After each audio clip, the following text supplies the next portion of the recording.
Imagine rolling up to a red light, you know, just a totally normal Oh, Tuesday. nothing crazy happening. Yeah, you're just scanning traffic. You go to plant your foot on the ground, and suddenly um, your 400-pound motorcycle feels like it weighs 10,000 pounds. Oh, man. The dreaded slow motion drop. Exactly. The center of gravity shifts. The suspension basically betrays you. And in like 2 agonizingly slow seconds, you are just on the pavement. Yeah, and gravity always wins that fight. Always. It really does.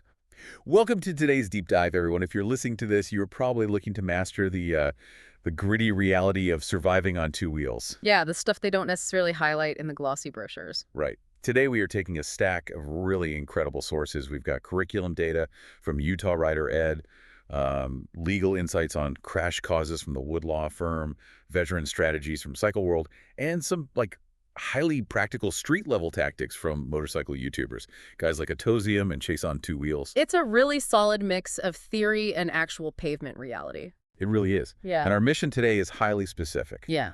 We are entirely bypassing the generic, ride safe, wear a helmet kind of advice. Right, because you already know that. Everyone knows that. Exactly. Instead, we are dissecting the invisible physics and the counterintuitive psychological traps that honestly blindside almost every single new rider. They really do.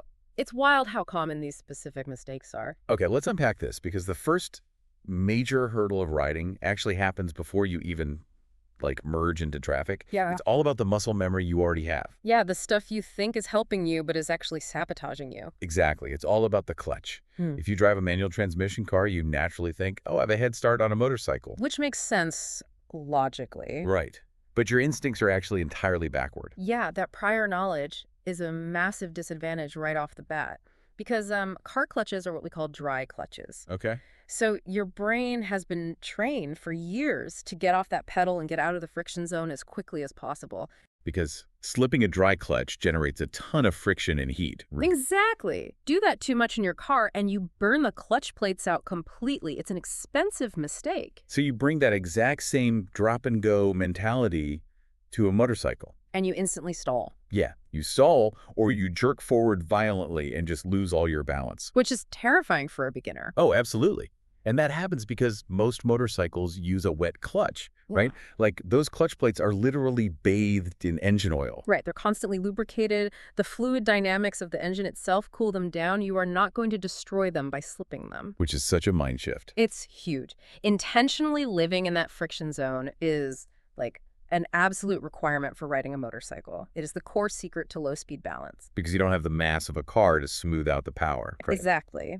The rider has to manually slip the clutch to feather the engine's torque. If you don't do that, navigating a slow U-turn or even just creeping up to a stop sign becomes this, terrifying, wobbly nightmare. It's okay, a great way to visualize it is that a car's clutch is like a light switch. You basically want it on or you want it off. There's no in-between. Right, on or off. But a motorcycle's clutch is a dimmer switch. Oh, that's a perfect analogy. Yeah, your hand needs to constantly ride that dial, adjusting the flow of power up and down just to keep the bike upright. What's fascinating here is that until a rider really masters that dimmer switch, they are highly susceptible to that low speed drop we mentioned at the very beginning. The 2-mile-per-hour ego crusher. The ego crusher. Yeah. But it's not just clutch control that brings a bike down in a parking lot. Utah Rider Ed highlights a very specific mechanical trap that causes these agonizing drops. Oh, this is the turn handlebars thing, right? Yes. It all comes down to stopping with turned handlebars. Okay, let's break down the mechanics of how this actually happens in the real world. Sure. So you're rolling up to a stop sign. Right. Right. And you're preparing to make a right-hand turn. A super common scenario. Right. As you approach, you're looking to your left to find a gap in the cross traffic. And because your body naturally wants to go right, your hands put this very slight, almost unconscious rightward turn into the handlebars. Yep. Then you grab the front brake to come to a complete stop. And that right there, that combination of front brake plus turn bars creates just a catastrophic shift in the bike's physics. Because of the momentum. Exactly. When you apply the front brake on a motorcycle, the kinetic energy of all your forward momentum has to go somewhere, so it transfers directly into the front suspension. The telescopic forks compress downward. But And here's the catch. Because the wheel is turned, that compression isn't symmetrical. Right. That is the fatal flaw. The forward momentum is pushing straight, but your wheel is acting like a lever angled off to the side. Wow. So the suspension dives unevenly, which instantly throws the motorcycle's center of mass totally outside of its tire contact patch. And the bike just violently pulls down into the direction of the turn. Exactly. As the Utah writer Ed Curriculum describes it, this is the exact microsecond the machine feels like it magically gained 10,000 pounds. And, there is no human alive who can muscle a 10,000-pound kinetic force back to center once it crosses that tipping point. No way. You just have to let it go. And just listen to that horrible, horrible sound of metal scraping pavement. It's the worst sound in the world. But the only fix is entirely preventative. They drill this into riders during safety courses, always square the bars before coming to a full stop. So you balance the suspension. Right, so it compresses straight down, planting the center of mass firmly between your legs. Only after your foot is totally flat on the pavement do you actually initiate the turn. Okay, so you master the dimmer switch and you remember to square the bars. But doing that actually creates a brand new, entirely invisible danger. Oh, it really does. Because once your hands figure out the physical controls, your brain suddenly assumes oh, I am a master of the road now. Yeah, I've got this all figured out. Exactly. And that false confidence leads straight into one of the deadliest psychological traps in motorcycling. If we connect this to the bigger picture, it's a classic case of the Dunning-Kruger effect. Oh, yeah.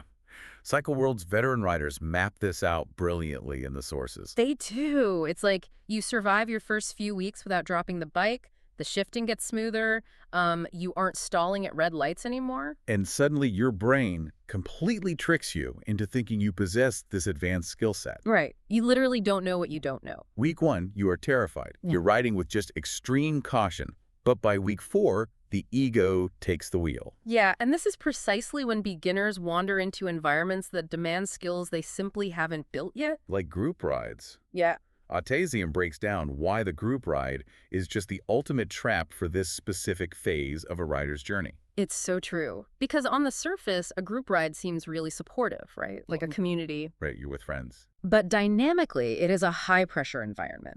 You have a dozen riders with vastly different abilities. When the pack inevitably starts moving faster than a beginner's actual skill level allows, that Dunning-Kruger overconfidence gets completely hijacked by social pressure. Because nobody wants to be the rookie holding up the pack. Exactly. So you abandon your baseline survival instincts just to keep the rider in front of you in your sights. You push into a blind corner, 5 miles an hour faster than you should. You overdrive your headlights, so to speak. Right. And when you finally encounter a hazard, you don't have the physical skill to navigate. Like a massive pothole right mid-corner. Right. Panic sets in immediately, which triggers the most lethal reflex detailed in the Woodlaw firm crash analysis. Target fixation. Target fixation. Also known as tunnel vision. The Woodlaw firm points out that when a rider panics, their eyes lock onto the exact object they are terrified of hitting. Yeah, and because a motorcycle naturally steers wherever the rider is looking, they will literally drive the bike straight into the guardrail they desperately wanted to avoid. The biomechanics of it are wild. When you stare at the pothole, your head drops. Yep. That drops your inside shoulder. And dropping your shoulder inadvertently pushes on the inside handlebar. But wait, let me push back on this for a second, because this completely defies millions of years of human evolution. Oh, absolutely it does.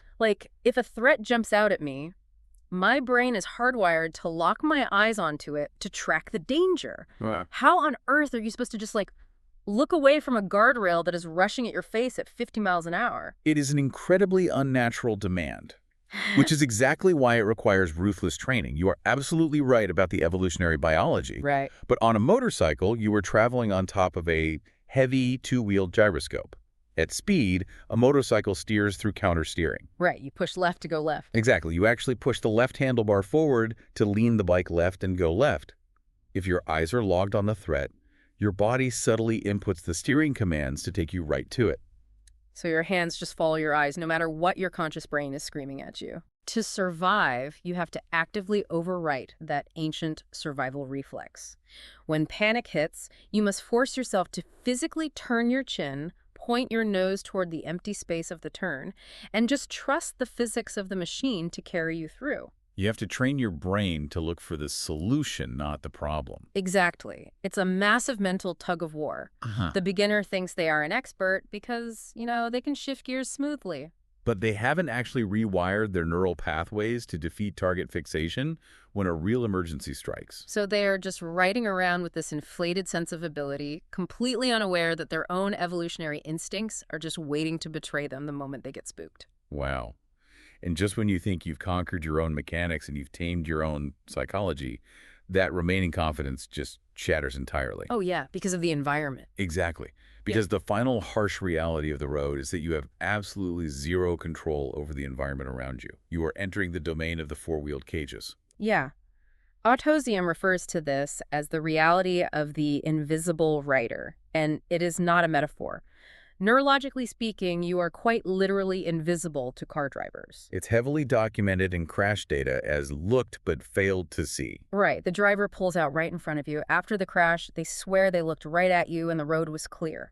And the terrifying part is they aren't actually lying. No, they aren't. Their brain literally deleted you from the scene. It's crazy. It comes down to how the human visual cortex processes information to save energy, right? Yes.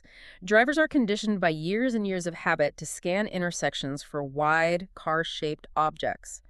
A motorcycle has a much narrower profile. Obviously. Furthermore, the human brain uses something called saccades. Cascades. Yeah, saccades. They're these rapid eye movements where the brain essentially takes snapshots of the environment and stitches them together. It acts almost like a predictive text engine on your phone to fill in the blanks. Wow.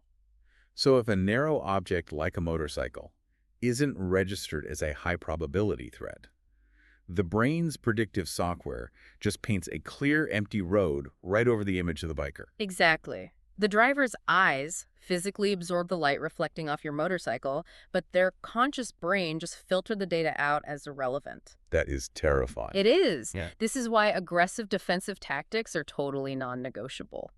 Chase on Two Wheels shares a story that perfectly illustrates how to combat this invisibility at just a simple red light. Right. He was rear-ended by a car going like 45 miles an hour. And he survived because he was driving a car that day. But he realized that if he had been on his bike, sitting dead center in the lane behind the car in front of him, he would have been crushed into an accordion. Because sitting in the center of the lane basically pins you against an anvil, just waiting for a hammer to strike. That's exactly what it is. The defensive tactic here is to always, always stop with your bike angled in the far left or far right corner of the lane. You are buying yourself an escape path. If you hear screeching tires behind you, you don't have to navigate around the bumper in front of you. You just release the clutch, roll on the throttle, and shoot past them into the open space. You have to assume the driver behind you is staring at a screen. You need a 360-degree exit strategy at all times. And Chase on Two Wheels offers another really brilliant tip for dealing with moving traffic, which I loved. He says, stop looking at the driver's face and focus entirely on their front tires. It's such a good tip. The front tire acts like a crystal ball. Yeah.